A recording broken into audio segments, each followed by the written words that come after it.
हमारा जो next concept है इसमें वो है टोटल नंबर ऑफ फंक्शंस कितने डिफाइन हो सकते हैं। वन वन फंक्शन उसमें कितने होंगे, ऑन टू कितने होंगे, वन वन ऑन टू कितने होंगे अगर हमें सेट ए और बी दे रखे हों। मतलब क्या है, अगर हमें सेट ए और बी दो दे रखे हैं फाइनाइट सेट, अगर हमें बता रखा है नंबर ऑफ एलिमेंट इन ए या ऑर्डर ऑफ सेट बी से कह देते हैं वो n है, और ऑर्डर ऑफ सेट बी ये है m। मतलब ए सेट में n एलिमेंट है x1 x2 x3 and so on up to xn, और बी सेट में एलिमेंट है y1 y2 y3 and so on up to ym। हमसे ये पूछा जा सकता है कि बताओ भाई अब ए से बी में कितने टोटल फंक्शंस डिफाइन होंगे, कितने उसमें वन वन होंगे, कितने ऑन टू होंगे, कितने वन वन ऑन टू होंगे। तो ये सभी हम बात करेंगे वन बाय वन करके। तो पहले हम बात करते हैं total number of functions defined from A to B,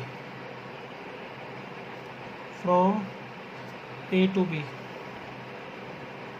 तो ए टू बी में टोटल कितने फंक्शंस डिफाइन हो सकते हैं, उसके लिए क्या रूल है।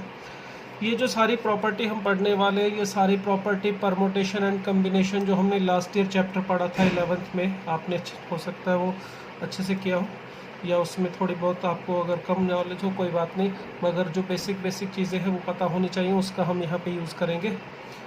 तो अगर हमें ए से बी में टोटल नंबर ऑफ फंक्शन पता करने हैं तो उसके लिए सोचिए हमने करना क्या है। जब हम फंक्शन बनाते हैं ए टू बी तो फंक्शन के लिए कंडीशन क्या होती है, हम कहते हैं कि इस f को ए टू बी में फंक्शन हम तब कहेंगे अगर ए के सभी एलिमेंट इधर बी के यूनिक एलिमेंट से रिलेटेड होंगे। मतलब ये होता है कि ए का कोई भी एलिमेंट यहाँ बचना नहीं चाहिए, हर एक एलिमेंट की इधर इमेज होनी चाहिए। दूसरी बात, किसी भी एलिमेंट की एक से ज़्यादा इमेजेस नहीं होनी चाहिए, तब हम उस रिलेशन को फंक्शन बोल देते हैं। अब देखिए यहाँ पर अगर मुझे फंक्शन डिफाइन करना है तो वही काम करूँगा मैं ये सोचूंगा कि इसको कितने तरीके से मैं यहाँ पर रिलेट कर सकता हूँ। तो अगर मैं फर्स्ट एलिमेंट x1 को इधर रिलेट करना चाहूँ, किसी से जोड़ना चाहूँ, तो मेरे पास कितनी ऑप्शन है। x1 को मैं y1 से जोड़ सकता हूँ, y2 से, y3 से, या फिर ym से। तो फर्स्ट एलिमेंट को जोड़ने के लिए मेरे पास m ऑप्शन हो गई। क्लियर। अब x1 को जोड़ दिया, फिर चलिए y2 को इधर रिलेट करते हैं। मान लेते हैं मैंने x1 को y1 से रिलेट किया। अब इसी तरह से अब x2 को रिलेट करने के लिए सोचो कितनी ऑप्शन होंगी। तो कुछ लोग कहेंगे m-1, ये बिल्कुल गलत आंसर होगा। देखिए भाई x2 को y1 से जोड़ने में क्या प्रॉब्लम है, कुछ भी नहीं। यहाँ पे से तो कुछ नहीं होता ना कि दो एलिमेंट सेम से रिलेट नहीं हो सकते। तो x2 y1 से भी रिलेट हो सकता है, x2 y1 से भी रिलेट हो सकता है, y3 से भी, इनमें से किसी भी m एलिमेंट में से एक से जुड़ सकता है। x1 जिससे भी जुड़ा उससे इसको कोई फ़र्क नहीं पड़ता। तो x2 को रिलेट करने के लिए भी हमारे पास m ऑप्शन ही होंगे। ठीक है, फर्स्ट एलिमेंट के लिए m ऑप्शन, सेकंड एलिमेंट के लिए भी m ऑप्शन। अब इस थर्ड एलिमेंट को रिलेट करने के लिए देखिए मान लेता हूँ कि x2 y3 से जुड़ गया। अब इस x3 के लिए भी y1 और y3 दोनों उपलब्ध है, ऐसा नहीं है कि अब ये दोनों में से किसी के साथ नहीं जुड़ पाएगा। तो x3 को भी इधर रिलेट करने के लिए हमारे पास m ऑप्शन ही होंगी। तो इसका मतलब टोटल नंबर ऑफ चॉइसेस इस एलिमेंट के लिए भी हमारे पास m है। तो हर एक एलिमेंट के लिए इस तरह से टोटल n एलिमेंट है, nth एलिमेंट के लिए भी m ऑप्शन होंगे, और हमने सभी को रिलेट करना है। इसीलिए हम इसका यूज़ करते हैं यहाँ पे लॉ ऑफ मल्टीप्लिकेशन का। पहला काम भी करना है, दूसरा भी करना है, तीसरा भी करना है। तो फर्स्ट काम को करने के तरीके m, सेकंड काम को करने के तरीके m, थर्ड काम को करने के तरीके m, और सभी काम करने हैं इसलिए उनके नंबर ऑफ वेज जो है उनका मल्टीप्लिकेशन करेंगे। तो ये आ रहा है m पावर n। तो m पावर n हमारे पास टोटल नंबर ऑफ फंक्शंस का फार्मूला हो गया। तो फार्मूला हो गया order of b power order of a। ठीक है, तो ये हमारे पास ए टू बी टोटल कितने फंक्शंस डिफाइन हो सकते हैं उसके लिए ये रिजल्ट आ गया। सेकंड हम बात करते हैं total number of onto one one function की। चलिए पहले total number of one one functions. Define from A to B. अब देखिए total number of one one function कितने डिफाइन होंगे। इसके लिए पहले वन वन फंक्शन के बारे में सोचते हैं कि वन वन फंक्शन होते क्या है। वन वन फंक्शन होने के लिए कंडीशन होती है कि बी सेट के भी किसी एलिमेंट की एक से ज़्यादा प्री इमेजेस नहीं होनी चाहिए। बी के भी सभी एलिमेंट की ए में सिर्फ और सिर्फ एक प्री इमेज होनी चाहिए। तो वाई वन जैसे ऐसे दो से अब नहीं जुड़ सकता। ठीक है, अब इसको सोचते हैं तो सोचने का एक तरीका बताता हूँ आपको। जैसे परमोटेशन एंड कम्बिनेशन आपने किया होगा, थोड़ा उससे अगर एग्जांपल से समझेंगे तो ये बहुत जल्दी समझ में आ जाएगा। मान लेता हूँ यहाँ पर ये स्टूडेंट्स हैं और यहाँ पर चेयर्स हैं और उन चेयर्स पे नंबर भी लिखा हुआ है। ठीक है, स्टूडेंट है मेरे पास, मान लेता हूँ 10, फर्स्ट स्टूडेंट, सेकंड, थर्ड, इस तरह से 10 स्टूडेंट है या 5 स्टूडेंट ले लेता हूँ चलिए। और यहाँ पर है हमारे पास 7 चेयर्स, उस चेयर के ऊपर नंबर भी लिखा हुआ है 1 2 3 4 अप टू 7। क्लियर। अब देखिए फंक्शन वन वन बनाने का मतलब इन स्टूडेंट को मुझे इन चेयर्स पे बिठाना है और ध्यान ये रखना है कि एक स्टूडेंट, ये जो दो स्टूडेंट हैं वो सेम चेयर पे नहीं बैठेंगे। मतलब ये हुआ कि इधर के दो एलिमेंट की सेम इमेजेस नहीं होंगी, यहाँ पर किसी भी एलिमेंट की दो प्री इमेजेस नहीं होंगी। इसका मतलब ये हुआ कि एक स्टूडेंट एक चेयर ऑक्यूपाई करेगा, दो या दो से ज़्यादा स्टूडेंट एक चेयर पे नहीं बैठेंगे। ठीक है, अब इस काम को करना है। अब सोचिए कैसे कर सकते हैं। तो हमारे पास 7 चेयर है और 5 स्टूडेंट हैं। तो अगर मैं कहूँ 5 स्टूडेंट को इन 7 चेयर्स पे अरेंज करो तो सिंपल सा तरीका होता है 7p5। n प्लेसेस पे अगर आपको r ऑब्जेक्ट्स को n डिफरेंट प्लेसेस पे r डिफरेंट ऑब्जेक्ट्स को अरेंज करना हो तो इसके नंबर ऑफ वेज होते हैं npr। तो यही कहानी यहाँ पर भी हम लगा सकते हैं। अगर यहाँ पे 5 स्टूडेंट हैं और 7 डिफरेंट चेयर हैं तो इन 5 स्टूडेंट्स को इन चेयर्स पे अगर मुझे बिठाना है तो मैं बिठा सकता हूँ 7p5 वे से। क्लियर। बट अगर मैं यहाँ पे बोल दूँ कि स्टूडेंट तो है 7, 1 2 3 4 5 6 एंड चलो 6 मान लो, कोई बात नहीं, 7 लेना है तो 7 ले लेते हैं। अब 7 स्टूडेंट हैं और चेयर्स है मेरे पास 5, 1 2 3 4 5।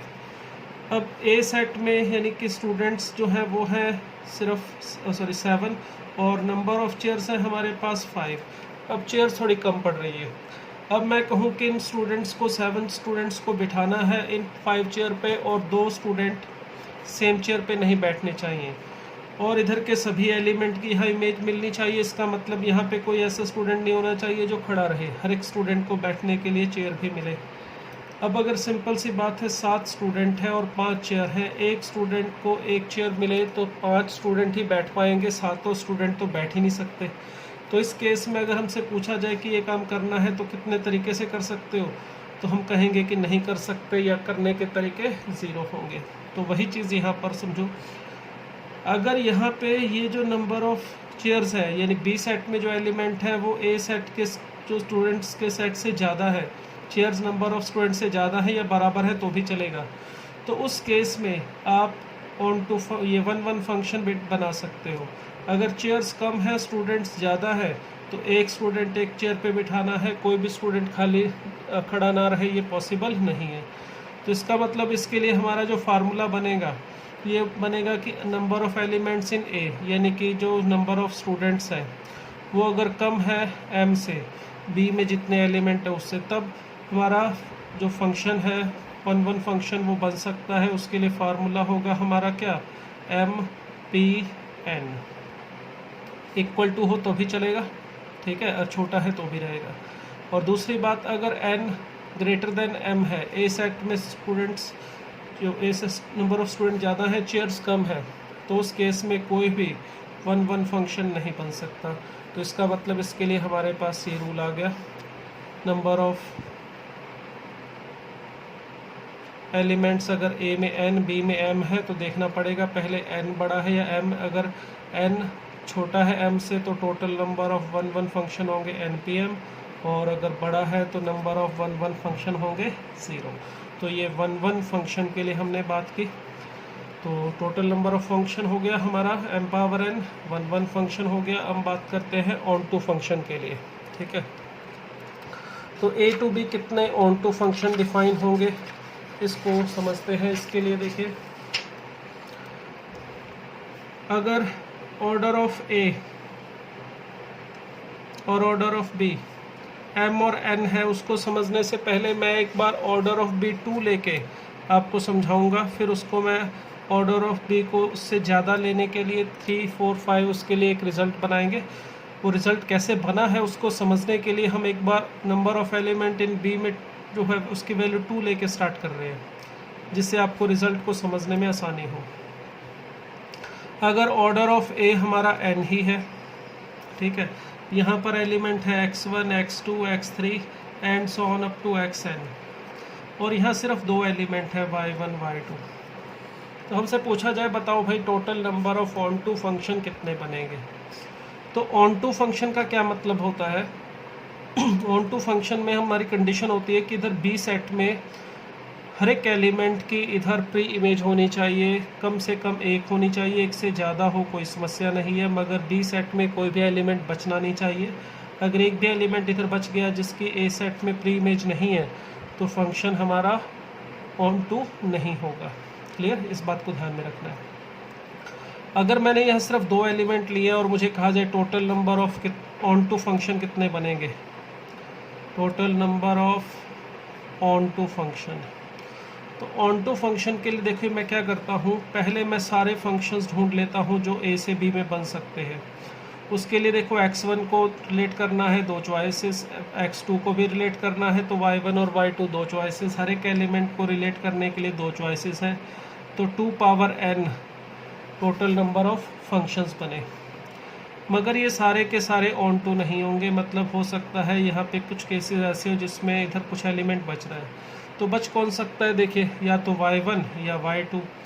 अगर यहाँ पे सारे के सारे एलिमेंट y1 से जोड़ दूँ मैं इस तरह से x1, x2 और xn, अगर ये सारे एलिमेंट इस तरह से y1 से जुड़ेंगे तो y2 किसी भी एलिमेंट के साथ अगर नहीं जुड़ेगा तो ये फंक्शन ऑन टू नहीं होगा, ये इन टू होगा। और ये केस इस 2 पावर n में काउंट हो चुका है एक केस। और ये काम करने का सिर्फ एक ही तरीका, x1 को भी y1 से जोड़ना है तो एक तरीका, x2 को भी y1 से जोड़ने का एक तरीका। तो इस तरह से अगर मैं फंक्शन बनाने को कहूँ तो ऐसा एक ही फंक्शन बनेगा। तो ये एक इनटू फंक्शन है जो इसमें काउंट हो गया। इसी तरह से ये सारे के सारे element x1, x2, x3, xn अगर y2 से रिलेट हो जाए और y1 हमारा खाली बच जाए तो भी फंक्शन ऑन टू नहीं होगा, यानी इन टू होगा। तो कुल मिला के हम कर क्या रहे हैं, पहले टोटल फंक्शन लिए, उसमें से वो केस जब एक एलिमेंट ऐसा बच गया जिसकी कोई प्री इमेज नहीं है उनको हम काउंट करके सब्ट्रैक्ट कर रहे हैं। तो ऐसे 2 केसेस आए, उनको हमने सब्ट्रैक्ट कर दिया। अगर दोनों एलिमेंट की कोई प्री इमेज ना हो ऐसा पॉसिबल ही नहीं है, सिर्फ एक एलिमेंट बच सकता है जिसकी प्री इमेज ना हो, सारे के सारे एलिमेंट y1 से जुड़ जाए एक केस, सारे के सारे एलिमेंट y2 से जुड़ जाए दूसरा केस। ये 2 केस थे जो इनटू पॉसिबल हैं, इनको हमने हटा दिया तो 2 पावर n माइनस 2 ये हमारे into total number of onto function बने। टोटल ये थे और ये थे इनटू, ठीक है। ये होता है हमारा actually principle of inclusion and exclusion. क्या कहते हैं इसको, principle of inclusion and exclusion. ये principle of inclusion and exclusion है कि ये हमने सेट्स में पढ़ा था। देखिए अगर मुझे A union B find out करना हो तो हम क्या करते हैं, पहले ए के सारे एलिमेंट को काउंट कर लेते हैं n ऑफ ए, बी के सारे एलिमेंट्स को फाइंड आउट कर लेते हैं n ऑफ बी। फिर ये जो एलिमेंट 2 बार काउंट हो गए जो हमें नहीं चाहिए इसको हमने सब्ट्रैक्ट कर दिया n of A intersection B. पहले इंक्लूड किया, ये इंक्लूजन हुआ, ये एक्सक्लूजन हुआ, ठीक है। तो यहाँ पर भी वही किया, पहले हमने सारे इंक्लूड कर लिए, फिर जो फालतू थे नहीं चाहिए थे उनको हटा दिया, ठीक है। ये 2 का इंक्लूजन एंड एक्सक्लूजन होता है। इसी तरह से 3 के लिए होता है। अगर ए बी और सी 3 सेट का हमने यूनियन करना है n of A union B union C, तो हम क्या करते हैं, पहले इंक्लूजन करते हैं। इंक्लूजन करते हैं पहले ए के सभी एलिमेंट्स को, ठीक है, n ऑफ ए ले लेते हैं, फिर plus n of B, plus N of C. पहले हम सारे के सारे एलिमेंट इंक्लूड कर लेते हैं इस तरह से, ये ए इंक्लूड कर लिया, ये हमारा बी इंक्लूड कर लिया हमने, और ये सी को भी इंक्लूड कर लिया। इस तरह से जब ये सारे के सारे इंक्लूड कर लिए हमने, तो देखो कुछ हिस्सा ऐसा है जो 2 बार काउंट हो गया, उसे हटा देते हैं। वो कौन सा है? ये वाला ए इंटरसेक्शन बी। ये ए और बी को मेज़र करते वक्त काउंट हो गया, इसलिए माइनस कर देते हैं इसको, ए इंटरसेक्शन बी को। ये तीसरा हिस्सा, दूसरा हिस्सा बी इंटरसेक्शन सी, ये बी और सी दोनों को काउंट करते वक्त काउंट हो गया, इसलिए इसको भी हटा देते हैं, और इसी तरह से सी इंटरसेक्शन ए को भी। अब ये जो तीनों के कॉमन हिस्सा था, ये ए को लेते वक्त भी काउंट हुआ, बी को लेते वक्त भी काउंट हुआ, सी को लेते वक्त भी काउंट हुआ, तो 3 बार यहाँ पर काउंट हो गया था। मगर सब्ट्रैक्ट किया जब A intersection B, B intersection C, C intersection A, तो ये 3 बार सब्ट्रैक्ट भी हो गया, तो ये अभी तक एक बार भी नहीं लिया गया, इसलिए plus N of A intersection B intersection C कर देते हैं। तो पहले क्या किया? इंक्लूड, फिर कुछ जो फालतू आ गया उसको एक्सक्लूड कर दिया, सब्ट्रैक्ट कर दिया, फिर कुछ काम का निकल गया उसे इंक्लूड कर लिया। तो इस तरह से ये principle of inclusion and exclusion काम करता है। ठीक है, 4 के लिए भी आप बनाना चाहो तो ऐसे कर सकते हो। पहले A union B union C union D ढूंढने के लिए चारों का सम कर लो, सिंगल सिंगल का, 2 का इंटरसेक्शन माइनस, 3 का इंटरसेक्शन प्लस, फिर लास्ट में चारों का इंटरसेक्शन माइनस। अब यहाँ पे जैसे हमने 2 एलिमेंट के लिए बात की, उसी तरह से मैं यहाँ पे अब 3 एलिमेंट के लिए बात करूँगा। अगर बी सेट में 3 एलिमेंट हो तो फिर कैसे total number of onto function बनेंगे। ठीक है, अगर बी सेट में total number of onto function कितने बनेंगे, 3 के लिए पता कर लिया, फिर उसी को देख के हम एक फार्मूला बनाएंगे। अगर हमें बी सेट में m एलिमेंट दिए हो तो कितने ऑन टू फंक्शंस बनेंगे। अब इसके लिए देखिए, अगर मैं 3 एलिमेंट लेता हूँ बी सेट में, अब हम ऑर्डर ऑफ ए तो वही ले रहे हैं n, ठीक है। ऑर्डर ऑफ बी जो है हमारा वो मैं 3 ले लेता हूँ, चलिए। तो यहाँ पर x1 x2 x3 xn, और इस तरफ y1 y2 y3, ये सारे एलिमेंट्स के 3 एलिमेंट हमने ले लिए। ठीक है, अब हमें देखना है कि यहाँ पर कितने ऑन टू फंक्शंस डिफाइन हो सकते हैं ए टू बी। तो इसको समझने के लिए देखिए, अगर ए टू बी कितने ऑन टू फंक्शंस डिफाइन हो सकते हैं ये पता करना है, तो सबसे पहले क्या कीजिए, टोटल नंबर ऑफ फंक्शंस ले लेते हैं। ठीक है, यहाँ पे मैं लिख रहा हूँ on total number of onto function, उसके लिए फार्मूला बना रहे। तो पहले मैं टोटल नंबर ऑफ फंक्शंस देख लेता हूँ कितने बनेंगे। हर एक एलिमेंट को रिलेट करने के लिए मेरे पास कितनी चॉइसेस है? 3। x1 को रिलेट कर सकता हूँ y1 y2 y3 से, x2 के लिए भी 3 चॉइसेस, तो टोटल नंबर ऑफ फंक्शंस होंगे 3 पावर n। हर एक के लिए 3 चॉइसेस थी, तो 3 पावर n। क्लियर? अब देखिए, अब हमने यहाँ पे total number of function count कर लिए। इसमें देखिए सारे एलिमेंट्स आगे, जब तीनों सारे केसेस आगे, जब तीनों एलिमेंट किसी ना किसी से जुड़ रहे हो, या 3 में से 2 किसी से जुड़ रहे हैं और 1 खाली बचा हुआ है, 2 किसी से जुड़ रहे हैं और 2 खाली बचे हुए और 1 की सारी इमेजेस, प्री इमेजेस आ रही हैं। अब हमने सारे फंक्शंस काउंट कर लिए, इसमें से वो हटाते हैं जिसमें एक एलिमेंट की कोई प्री इमेज ना हो। तो हम अब ये चाह रहे हैं कि एक एलिमेंट की कोई भी प्री इमेज ना हो। तो एक एलिमेंट की प्री इमेज ना हो तो पहले सोचेंगे कि कौन से एलिमेंट की प्री इमेज नहीं चाह रहे हम।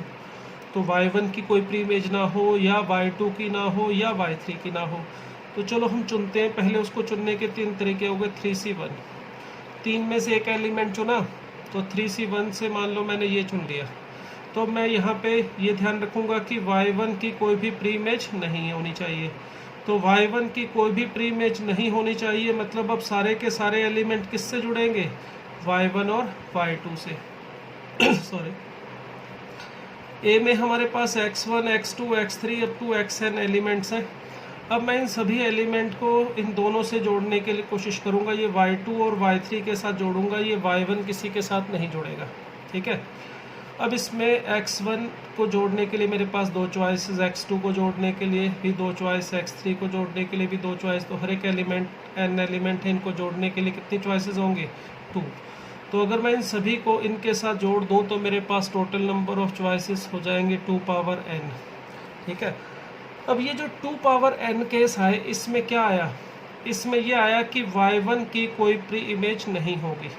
ठीक है, मगर इसका मतलब ये नहीं है कि सिर्फ y1 की ही प्री इमेज नहीं होगी। इस 2 पावर n में ये भी संभव है कि सारे एलिमेंट किससे जुड़ जाए? y2 से, और y3 खाली बच जाए। या ये भी संभव है कि सारे के सारे एलिमेंट y3 से रिलेट हो जाए और y1 खाली बच जाए। इसका मतलब यहाँ पर at least y1 has no pre image, ये कह सकता हूँ। ये नहीं बोल सकते कि इस वाले केसेस में 2 पावर n में y1 की कोई प्री इमेज नहीं होगी, मगर y1 के साथ ये भी संभव है कि y2 की कोई प्री इमेज ना हो, और ये भी संभव है कि y3 की कोई प्री इमेज ना हो। क्लियर? यहाँ पर ये एक केस होगा। उसी तरह से ये 3C1 का मतलब हमने जो 3 केस लिए, इसमें वो दूसरा केस भी आया होगा जब y2 को हमने छोड़ दिया होगा, y2 की कोई प्री इमेज ना हो। ठीक है, और इसी तरह से ये सारे एलिमेंट y1 या y3 के साथ ही रिलेट हो। ठीक है, तो इसके लिए भी भाई 2 पावर n केस होंगे, इसलिए 3 × 2 पावर n है, 3 केस है। तो इसके अंदर भी क्या होगा? यहाँ पर ये होगा at least y2 has no pre image, कम से कम y2 की कोई प्री इमेज नहीं होगी। तो इसका मतलब यहाँ पर ये नहीं है कि सिर्फ एक एलिमेंट की प्री इमेज नहीं है, वो वाले केस हटाए। यहाँ पर हमने वो वाले केस 2 बार हटा दी। जैसे यहाँ पर ऐसे केस भी आए होंगे जिसमें y1 और y2 की कोई प्री इमेज नहीं है, वो एलिमेंट यहाँ पर सब्ट्रैक्ट हो गए। यहाँ पर भी y2 और y1 की कोई प्री इमेज नहीं है, वो केस यहाँ पर भी काउंट में आए होंगे, तो वो भी सब्ट्रैक्ट हो गए।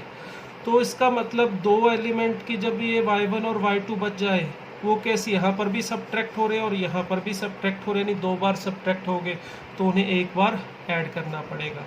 तो कौन से केस ऐड करने पड़ेंगे? जब 2 एलिमेंट बच गए हों, सिर्फ एक एलिमेंट की ही सारी की सारी प्री इमेज आ रही हो। तो इसका मतलब हमें वो केस अब ऐड करने पड़ेंगे जिसमें 2 एलिमेंट की प्री इमेज नहीं आ रही, सिर्फ एक की आ रही है। मतलब सारे के सारे एलिमेंट किसी एक से ही जुड़े, वो केस यहाँ पे ऐड करने पड़ेंगे। सारे के सारे अगर एलिमेंट एक से जुड़ेंगे तो किससे जुड़ेंगे? या तो सारे y1 से जुड़ सकते हैं, या y2 या फिर y3, तो वो हमें चुनाव करना पड़ेगा। तो ये वो केस है जब exactly 1 element has all pre images, या कह सकते हो exactly 2 element has no pre image. तो एक ही एलिमेंट की सारी प्री इमेजेस चाहिए, 2 की खाली चाहिए, तो एक एलिमेंट चुनेंगे हम। 3C2 वैसे 2 एलिमेंट चुने जिसको हमने खाली छोड़ना है। ठीक है, खाली छोड़ना है किसी 2 को, या तो इन दोनों को या इन दोनों को या इन दोनों को, 2 एलिमेंट चुनाव किए जिनकी कोई प्री इमेज नहीं होगी। यहाँ पे हमने वो एक एलिमेंट चुना था जिसकी कोई प्री इमेज नहीं होगी। अब 2 एलिमेंट चुन रहे हैं जिसकी कोई प्री इमेज नहीं होगी। मान लो मैंने y1 y2 चुन लिया, अब y1 y2 की कोई प्री इमेज नहीं होगी, अर्थात ये सारे के सारे किससे जुड़ने हैं मुझे? y3 से। तो इसको जोड़ने के फिर मेरे पास कितनी चॉइस, कितने केसेस होंगे? सिर्फ एक। ठीक है, 1 पावर n कह सकते हैं। अब नेक्स्ट आगे तो फिर कुछ बचेगा नहीं, सारे के सारे केस हो गए कि तीनों बच जाए, तीनों की कोई प्री इमेज ना हो, वो तो पॉसिबल ही नहीं। अगर तीनों को छोड़ दूंगा तो फिर इनको रिलेट किसके साथ करूंगा? फंक्शन ही नहीं बनेगा। तो ये हमारे पास केस बना 3 पावर नंबर ऑफ एलिमेंट्स अगर B में 3 हो। तो क्या कहानी है?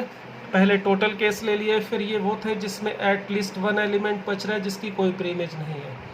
ये इंक्लूजन था हमारा, सारे फंक्शन को इंक्लूड किया। ये एक्सक्लूजन किया, जो फालतू आ रहे थे उनको हटाया। मगर इसमें जो हट गए वो कुछ ऐसे भी थे जो 2 बार हट गए, तो उनको फिर इंक्लूड किया। तो इस तरह से इंक्लूजन, एक्सक्लूजन, इंक्लूजन इस तरह से चलता है। तो ये जैसे 3 के लिए था, उसी तरह से हम डायरेक्ट फार्मूला लिखेंगे m के लिए क्या होना चाहिए। तो अगर ऑर्डर ऑफ a n है और ऑर्डर ऑफ b है m, तो इस केस में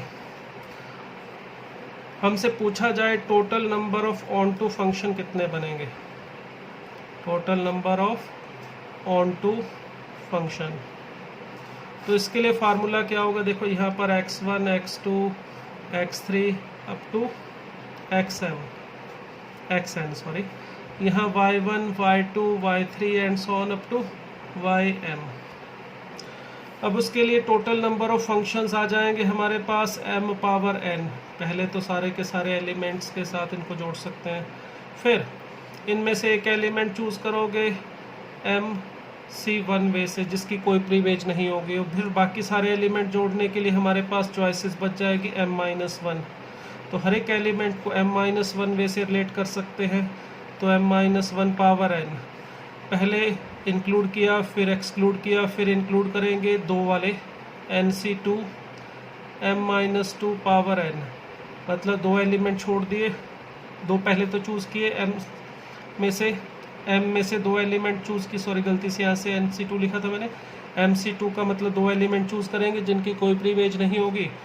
फिर उसके बाद बाकी बच गए m-2 एलिमेंट, उनके साथ इनको रिलेट कर दिया हर एक एलिमेंट को जोड़ने के लिए। m-2 सॉरी ऑप्शन है तो n केसेस थे, तो m-2 m-2 m-2 n बार आ जाएगा। फिर इसी तरह से MC3 m-3 power n plus MC4 m-4 power n, इसी तरह से चलता जाएगा ये। और ये चिंता नहीं करनी है कि आपको शायद ये लग रहा होगा कि इनफाइनाइट तक जाएगा, नहीं, ये इनफाइनाइट नहीं होगा, ये फाइनाइट तक ही जाएगा। देखिए अगर m की वैल्यू 2 है, यहाँ पर m की वैल्यू अगर 2 लेता हूँ तो देखो m-2 यहाँ पर आते ही ये 0 हो जाएगा, यानी सिर्फ दो केस लेंगे।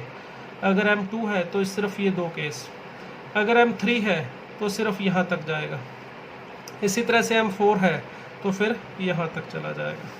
क्लियर?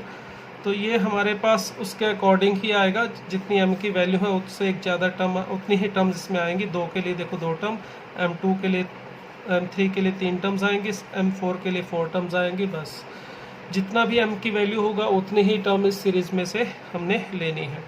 तो ये था हमारे पास total number of onto function का फार्मूला। चलिए अब रह गया हमारा लास्ट एक total number of one function, वो यहाँ लिख रहा हूँ, total number of one onto function.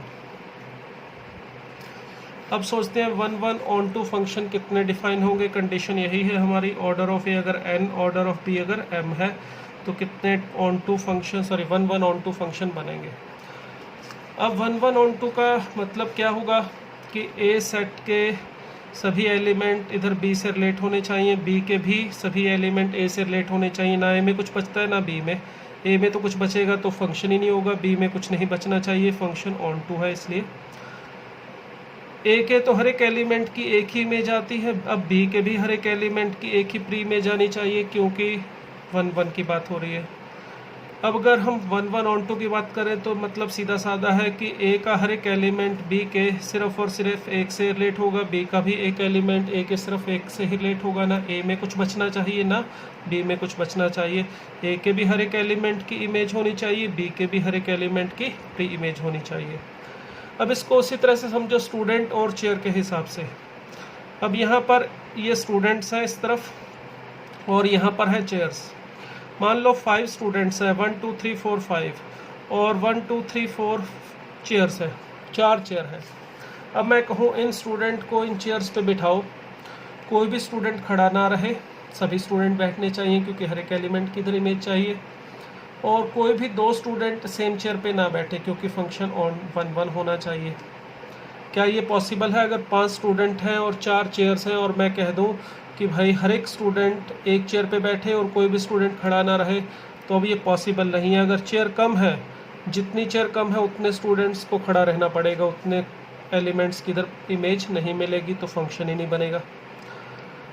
अब अगर मैं यहाँ पे ए सेट के अंदर एलिमेंट ज़्यादा और बी में कम ले रहा हूँ, तो देखिए ये करना संभव नहीं है कि हर एक स्टूडेंट को अलग अलग चेयर पे बिठाऊँ और कोई स्टूडेंट ना खड़ा रहे। तो इसका मतलब इस केस में कोई भी वन फंक्शन नहीं बन सकता। अब मैं एक काम करता हूँ, यहाँ पे नंबर ऑफ़ स्टूडेंट चेयर्स बढ़ा देता हूँ। मैं नंबर ऑफ़ चेयर यहाँ पे 6 कर देता हूँ। अब मेरे पास स्टूडेंट है 5 और चेयर्स हैं 6। अब मैं कहूँ वही काम करो, इन स्टूडेंट को इन चेयर पे बिठाओ, मगर कोई भी स्टूडेंट खड़ा नहीं रहना चाहिए और सभी स्टूडेंट अलग अलग चेयर पे बैठेंगे, कोई 2 स्टूडेंट सेम चेयर पे नहीं बैठेंगे।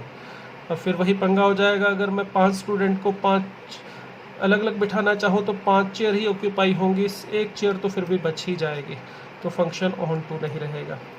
इसका मतलब अगर मैं फंक्शन 1 1 एंड ऑन टू दोनों काम करना चाहता हूँ तो इसके लिए जैसे यहाँ नंबर ऑफ स्टूडेंट और चेयर्स की बात करूँ तो ये सिर्फ और सिर्फ तभी पॉसिबल है जब जितने स्टूडेंट हैं यहाँ पे उतनी ही चेयर हो। अगर चेयर ज़्यादा है तो एक स्टूडेंट अगर एक चेयर पे बैठेगा तो चेयर खाली बच जाएगी, यानी एक एलिमेंट ऐसा मिलेगा जिसकी इधर प्री इमेज नहीं होगी। अगर यहाँ स्टूडेंट ज़्यादा है तो 2 स्टूडेंट को एक चेयर पे बैठना पड़ेगा, 1 1 नहीं रहेगा फंक्शन। तो अगर हम 1 1 फंक्शन बनाना चाहते हैं तो इसके लिए हमारा n और m सेम होना ज़रूरी है। अगर n और m सेम है, अगर मान लो कहूँ कि 5 स्टूडेंट है 5 चेयर्स हैं तो कितने तरीके से बैठ सकते हैं, सिंपल 5 फैक्टोरियल। 10 स्टूडेंट 10 चेयर्स तो 10 फैक्टोरियल। तो n स्टूडेंट n चेयर्स तो n फैक्टोरियल। तो m अगर n के इक्वल है तो number of 1 1 function 1 1 onto function बनेंगे n फैक्टोरियल, और n अगर m के इक्वल नहीं है तो फिर एक भी 1 1 ऑन टू फंक्शन बनना पॉसिबल नहीं है, चाहे m n से ज़्यादा हो या कम हो। क्लियर? तो इस तरह से ये हम बता सकते हैं कितने 1 1 कितने ऑन टू फंक्शंस हमें मिलेंगे। तो ये था हमारा concept total number of functions का।